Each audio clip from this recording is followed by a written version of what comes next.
عمران خان صاحب کی طرف سے بھی اگر سمجھا جائے تو کنفیوژن ہی کنفیوژن ہے. وہاں سے بھی میں آپ سے بھی یہی سوال کروں گا کہ ان کی ترجمانی کون کر رہا ہے؟ جو علیمہ بی بی ہیں وہ کچھ اور بات کہہ رہی ہیں, بیرسٹر گوہر کوئی اور بات کہہ رہے ہیں, کوئی کہتا ہے ڈی چوک جانا تھا, کوئی کہتا ہے سنجانی جانا تھا. لوگوں کو بھی کنفیوز رکھا ہوا ہے, اپنے نیریٹو کو بھی کنفیوز رکھا ہوا ہے. سو مجھے یہ بتائیں کہ اس سارے پروسیس کے اندر گڈ کاپ بیڈ کاپ کا کھیل کھیلا جا رہا ہے کہ نہیں ہم تو چلنا چاہتے ہیں, دوسری طرف نہیں ہم تو اکھاڑ کے پھینک دیں گے. یہ کیا اسٹریٹجی ہے؟ اس سے تو عوام کے لیے اور کنفیوژن پیدا ہو رہی ہے نا, بجائے اس کے کہ جینوئن پولیٹیکل اسٹرگل لگے. احمد صاحب. بنیادی کنفیوژن کوئی نہیں ہے, بنیادی کلیئرٹی ہے. عوام کے دلوں میں بھی ہے, پوری پاکستانی قوم کے دل میں بھی ہے, اور وہ یہ ہے کہ الیکشن گراسلی رگ کر کے یہ جو ہارے ہوئے تھے وہ پارلیمنٹ پہ قابض ہو چکے ہیں. اب وہ ہاتھ توڑنا چاہتے ہیں.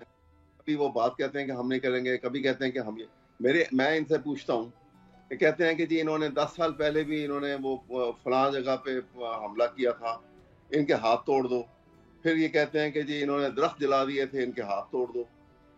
پھر یہ کہتے ہیں کہ جی انہوں نے اب یہ جو پیچھے وہاں پہ اسلام آباد میں ایک اور تماشا کیا, فلاں کیا, لہٰذا ان کے ہاتھ توڑ دو. اب سوال یہ ہے, یہ تو چھوٹی چھوٹی باتیں ہیں.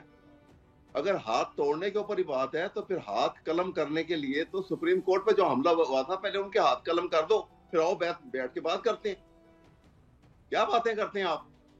کس کو بے وقوف بنا رہے ہیں آپ؟ پاکستانی قوم کو. آپ کا کوئی ملک جو ہے وہ اسٹینڈ سٹل ہوا ہوا ہے. یہاں پہ جا رہے ہیں, فلاں کو بلا رہے ہیں, فلاں کی طرف جا رہے ہیں, آج سعودی عربیہ جا رہے ہیں, آج فلاں کو لے کے آ رہے ہیں.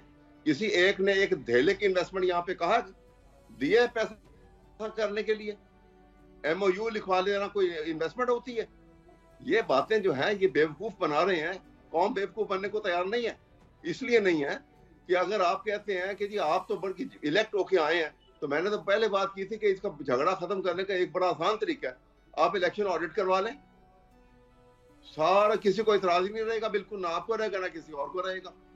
اسی طرح سے اب جو یہ بات کر رہے ہیں کہ جی ہم نے تو نہ گولی چلی, نہ بندہ مرا, نہ کچھ ہوا, یہ سب جھوٹ بول رہے ہیں.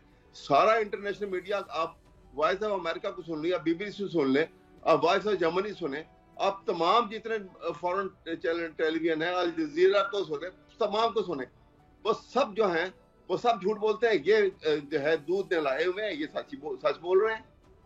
یہ لوگوں, یہ غریب لوگوں کا خون چھپ تو نہیں سکتا نا. سبسکرائب کریں اور بیل دبائیں تاکہ کوئی خبر رہ نہ جائے.